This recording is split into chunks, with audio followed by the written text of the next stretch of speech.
ya bomwana na yo.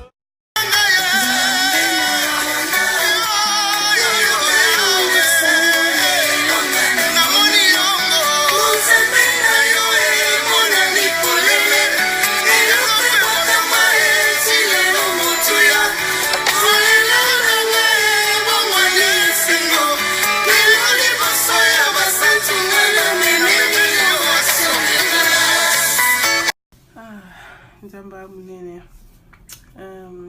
na début ya vidéo nanga so moni nazo yema nzembo wana parce que nzamba la munene. First of all, as you all know, let me start introducing myself. My name is Chanceline. Témoignage nanga is gonna be in English and Lingala. Na kosangisa mwenye sto assemble. Eza vraiment moulayi pour ceux qui n'ont pas bola mo nzamba salilinga. Donc eza tellement moulayi eza parce que donc nga vi nanga comme la panneau ya bola mo nzambe. Donc vi nanga mbeza témoignage nazo ngana loba parce que ko bomba mabe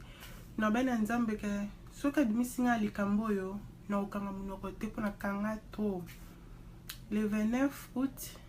kako yoto leka na lala comme tunyo salalaka na la muki na ton na la muka boye na tongo lisu na oyo erande ko ezubeta te to no mutana mi wana lepe ko mona clarté na tsembe nanga ni na kiko mitana miroir to na sotala boye mwana nga ayikola mukanton comme d'habitude apesa nga bonjour biso na ngeto ba morning abi na morning mami to mwana nga zo ba morning na kipe libosa miroir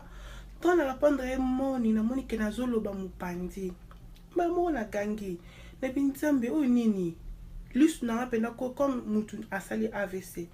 na bina age na oyo nazwa AVC uteli wapi na bandi kolela binzambe nini parce que depuis année passée dans opena ba lo barako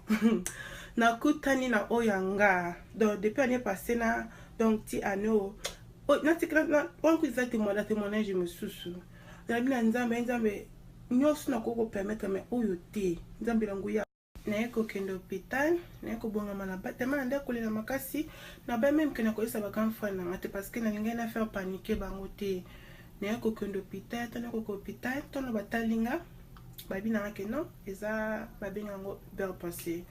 eza partie ba muscle et babenga ni comme faible.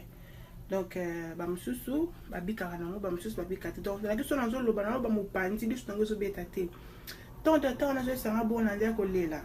na bande ma kolela mwana ngazo lela parce que mwana ngoto na mami nini nese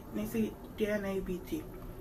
nabi na age nanga jamais na kubia malade oyo nabi na nzambe yo kelanga iboyo kelanga jamais na déformant. Donc pourquoi na age oyo ngana ke kokoma boy na bi jamais na kin hôpital na moni médecin pas pesi nga ba kisi ba dina la stressé te na sa boité na ko zonga ndako na zo ndako na ko benga pasteur na ko tsanga ba kir na ki même ataso na ndo quand même pas to ko se maquiller so la zolia ro kelanga na mawa parce que partout zo ça les souté donc atako mena marche na mena mayo mona partout se zo bima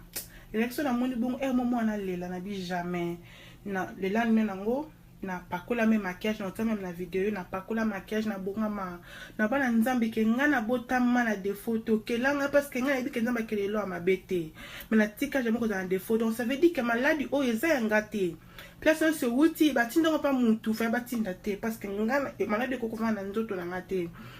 malem ba prière na bana nzambe loko nzambe soko bimisinga maladie na kanga mnoko te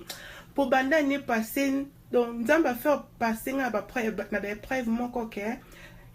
na kangi munoko tro nzamba sali linga minene na kangi munoko tro na nzambe soko bimisinga likambo papa na kanga lisusu munoko te. Et lelo tokumi le 29 septembre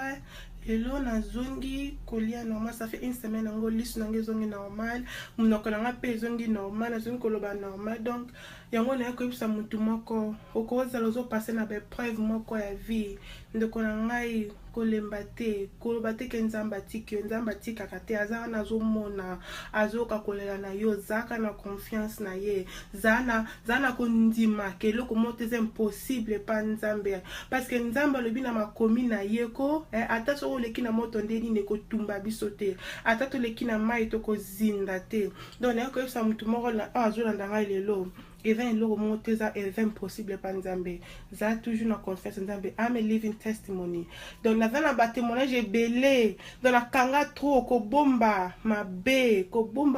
donc nzambe akomisanga mpena pano na ye pena ya bolamu donc ata babundisi nga ndenge nzambe abimisa yanga kaka donc ndenge bozomona video oyo eza deuxième jour donc nalamukaka donc elongo esalanga boye donc nde bozomona nde ata nazoloba donc même libanda bomona yango ya clair bomona ke liso ya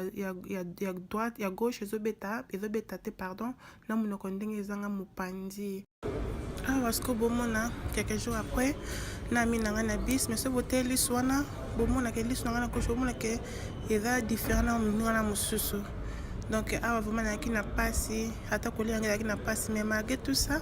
nazalaki toujours j'ai gardé toujours mon sourire et nazalaki toujours na kondima ke nzambe akosalela nga donc bien aimé il faut toujours avoir confiance à Dieu atikaka te vraiment nalo eza le 10 septembre donc église nango mayemisemakango moko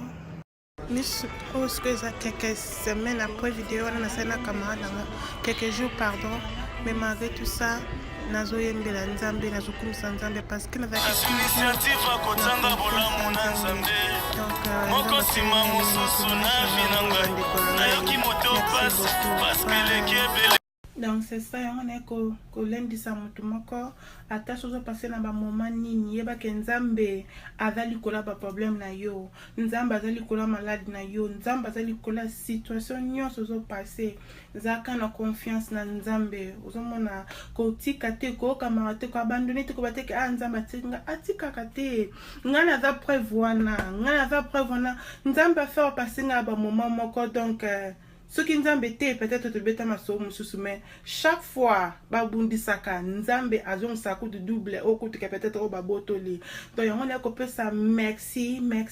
et pa nzambe et na ko esenu bandeko na tokanga na nzambe et la première fois na sa vidéo ya boye parce que na prometa nzambe ke soka salinga bolamu na okanga mnote yango na ko esenu bandeko na témoignage na bozala bien bon week-end bye.